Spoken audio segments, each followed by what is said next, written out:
Hey guys, so let's take a look at how pinning works in Pixi. So we can do Pixi add bytest, and this will automatically add this to my Pixi toml, which has the pinning based on the semver logic. So that means the latest version that you just installed and everything up to the next major version, meaning we trust this package won't break until the next major version comes along.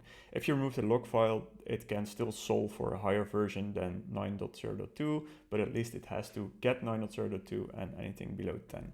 So this is the default behavior, but what if you want to give something more specific? So let's do pinning strategy and then no pin, and then add bytest again.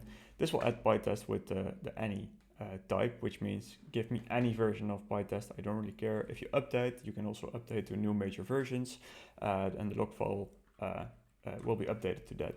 So this is a way to specify to Pixi that you want a different strategy being used, and there's more strategies. So we can also say, for instance, let's use minor, and this will say, okay, I can get the latest version of bytest up until the next minor version of bytest.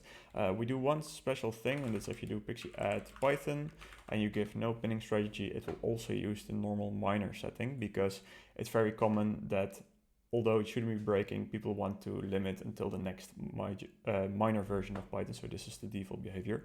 You can also override this with major for Python, and then you will get the normal major behavior that you would expect. If you want to do this for PyPI dependencies, it works exactly the same. So we can do --PyPI as well, and then say rough, for instance.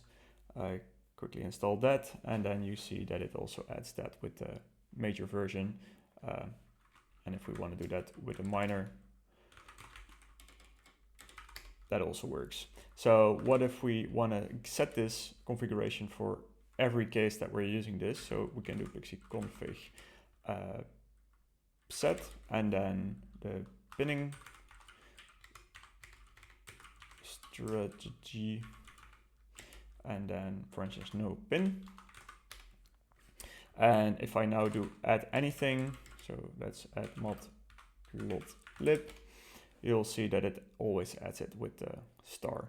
This is now local to this project, so it won't work on all the projects. With Pixi config, you can also say, hey, do this for everything in my global setup, meaning everything in my user, and now it's local to my user, so if I move to any other project, it will always have this pinning. I hope this helps. Thanks for listening in, and see you later.